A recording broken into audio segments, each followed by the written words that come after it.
Meet the heroes of Alone in the Dark.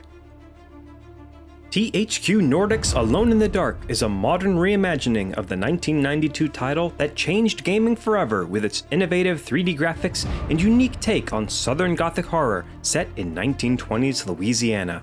While that means this new entry in the series will feature a few familiar names that longtime fans know well, nobody is quite who they seem in this return to the haunted hallways of Derceto Manor. Like in the original, you play as either private investigator Edward Carnby or Emily Hartwood, facing the many scares that await you inside the manor and around its grounds through each of their unique perspectives. Pro tip, you'll definitely want to play the game twice if you want to get the full Alone in the Dark experience. But don't just expect blasts from the past. In the new Alone in the Dark, you will also encounter the Dark Man, the powerful being at the center of the many mysteries awaiting players inside Derceto, including what really happened to Jeremy Hartwood, the man whose disappearance kicks off the events of the game. Here is a look at the new and returning characters you'll meet when you enter the world of Alone in the Dark. Emily Hartwood. Killing Eve's Jodie Comer brings depth, nuance, and versatility to the role of classic Alone in the Dark protagonist Emily Hartwood, who has been reimagined with added complexity for modern audiences. 10 years after the loss of a loved one, Emily has resigned herself to a quiet life of sorrow. However, the shell she has built around herself is shattered by the arrival of a curious letter from her uncle Jeremy Hartwood, who has mysteriously disappeared. All clues lead Emily to the one place she'd rather not go: the Derceto Manor Psychiatric Hospital. Will her search for her uncle bring her peace, or will she get dragged down further into the darkness that occupies her mind? Like the original 1992 game, Emily is a capable young woman whose considerate intelligence and bravery allows her to piece together the mystery despite the darkness she's carrying within herself. It's the perfect multi-layered role for an actor of Comer's caliber. Comer herself says of Emily, "There's a lot of fear within her and a lot of speculation and curiosity and I guess dread, intrigue. Like there's a lot about her that is kind of on edge." But it was important to Comer that players also discover new things about Emily as they play, including a funnier, more sarcastic side of the character.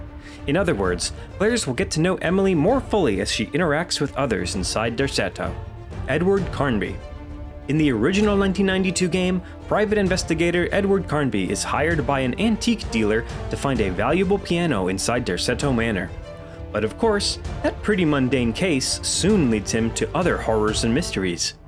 Edward will traverse a similar nightmare in the new Alone in the Dark, but this time the character is played by Stranger Things' David Harbour. It's an excellent casting choice that brings the actor's signature charisma, intensity, physicality, and scene-stealing presence to the classic video game role. Harbour says that what he liked about the role: he's hard-boiled, but he's got some humor to him and stuff like that. He's a bit of a trope or a type, and I like that. And I like the world and sort of how he's exploring this insanity amidst all this horror and stuff. I liked all those aspects.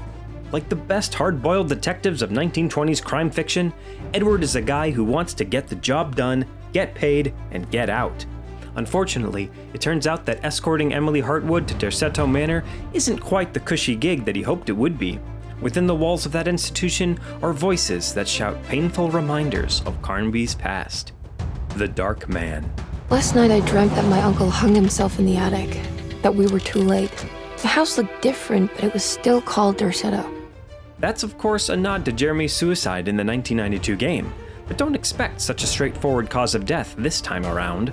This time, whatever happened to Jeremy is connected to the malevolent force known as the Dark Man, a new creepy addition to the Alone in the Dark universe. Jeremy Hartwood often speaks of a phantom he refers to as the Dark Man.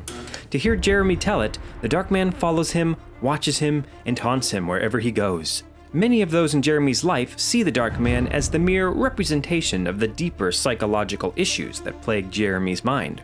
However, as Emily, Edward, and those brave enough to play Alone in the Dark will soon discover, the Dark Man is so much more than that. No longer content with merely haunting Jeremy Hartwood, he now pursues our heroes as they search for answers in his sinister domain. Can Edward and Emily escape him, or will they soon suffer the same fate as Jeremy? Alone in the Dark hits PlayStation 5, Xbox Series XS, and Windows PC on March 20th.